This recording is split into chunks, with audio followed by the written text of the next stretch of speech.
25 मे ओंखा कग्लबनाय क्रों काजी नजरुल इस्लामनि आसेमानि साल बिनि आसेमानि साल रगै राजाखर आगरतलानि नजरुल कलाक्षेत्र संसारजाखा तिनि फुंकसांनि खास्रां हिमबतक अ साल पान्दानि बिसिंति नजरुलनि मूर्तिओ खुम्माला कानलाख्या कक थुमताय हुकुम नायखुंनि तांक्रा पि.के. चक्रवर्तीनो खबै जुदा जुदा आदंरक अ सालनि पान्दानि बिसिंति काजी नजरुल इस्लामनि सैजाक रोचा मुं मोसामुं ताई बिनि कग्रगनो तैनाय कगलाम पान्दा ताई हुकुम पान्दा संसारजाखा সাংবাদিক সাম্যবাদের কবি বিভিন্ন রচনা উনি করে গেছেন আমাদের জন্য উনি গান রচনা করে গেছেন এবং গানের সুরও দিয়ে গেছেন সুরকার নাটক উনি করতেন এবং নাটক অভিনেতা হিসেবে উনি কাজ করে গেছিলেন উনি বিভিন্ন সংবাদপত্রে কাজ করার সময় বিভিন্ন রচনা উনি প্রকাশ করেছিলেন সময় সময় এছাড়াও ওনার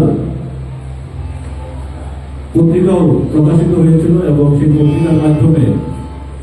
টাইম টু টাইম বিভিন্ন রচনাগুলি উনি প্রকাশিত করেছিলেন কবি তৎকালীন ব্রিটিশ শাসিত ভারতবর্ষে ব্রিটিশের বিরুদ্ধে শোষণের বিরুদ্ধে সোচ্চার হয়েছিলেন তার লেখনীর মাধ্যমে এছাড়াও জনগণকে উদ্বুদ্ধ করার জন্য ব্রিটিশ শাসনের বিরুদ্ধে ওনার যে রচনা সেটা তখন প্রতিফলিত হয়েছিল এছাড়াও সাম্যবাদের কবিতা উনি লিখে গেছেন সাম্যবাদের রচনা উনি করে গেছেন উনি বিদ্রোহ ঘোষণা করেছিলেন ব্রিটিশ শাসনের বিরুদ্ধে যেখানেই উনি অন্যায় দেখেছেন তার প্রতিবাদ উনি জানাতেন ফলে ওনাকে ওনার কর্মজীবনে বিভিন্নভাবে সাজাপ্রাপ্ত হয়েছিল ব্রিটিশ কর্মকর্তাগণ কাজী নজরুল ইসলামকে জেল হাজতে করেছিলেন ওনার যে কবিতা প্রকাশিত হয়েছিল বেশ কয়েকটি কবিতাও সেই সময় বাজেয়াপ্ত করা হয়েছিল ওনার বেশ কয়েকটি রচনাবলীও বাজেয়াপ্ত করা হয়েছিল যাই হোক এই কবি ওনার 1942 সালে রোগগ্রস্ত হয়েছিলেন স্মরণশক্তি হারিয়ে গিয়েছিলেন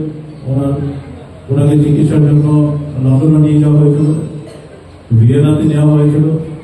কিন্তু কবি সেখানে ওনার মস্তিষ্ক জনিত রোগে ভুগছিলেন না স্মরণশক্তি ছিল না ওনার বাক শক্তি ছিল পরবর্তীকালে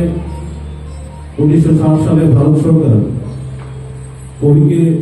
পদ্মভূষণে ভূষিত করেছিলেন এবং রবীন্দ্র ভারতী ইউনিভার্সিটি কবিকে ডিলিট উপাধিও দিয়েছিলেন পরবর্তীকালে ঢাকায় বিশ্ববিদ্যালয় সেখানে ডিলিট উপাধি কবিকে দিয়েছিলেন 75 বা 76 এর দিকে বাংলাদেশ সরকার ওনাকে জাতীয় কবি হিসাবে ঘোষিত করেছিলেন ওনাকে বাসস্থানের ব্যবস্থা করে দেওয়া হয়েছিল পরবর্তীকালে উনি মাত্র 77 বছরে মারা যান কিন্তু ওনার যে রচনাগুলি অক্ষরিভাবে থাকবে দেশ ভাব হয়ে গেছে কিন্তু ওনার যে রচনা রয়েছে সেই রচনা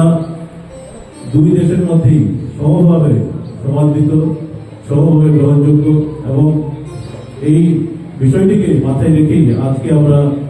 কবি প্রণামের ব্যবস্থা করেছি কবির রচনা দিয়েই যদি আমরা ওনাকে স্মরণ করি তাহলে আরো বেশি ভালো হয় তাই আপনাদের সম্মুখে আমি এক দুটি কবির লেখা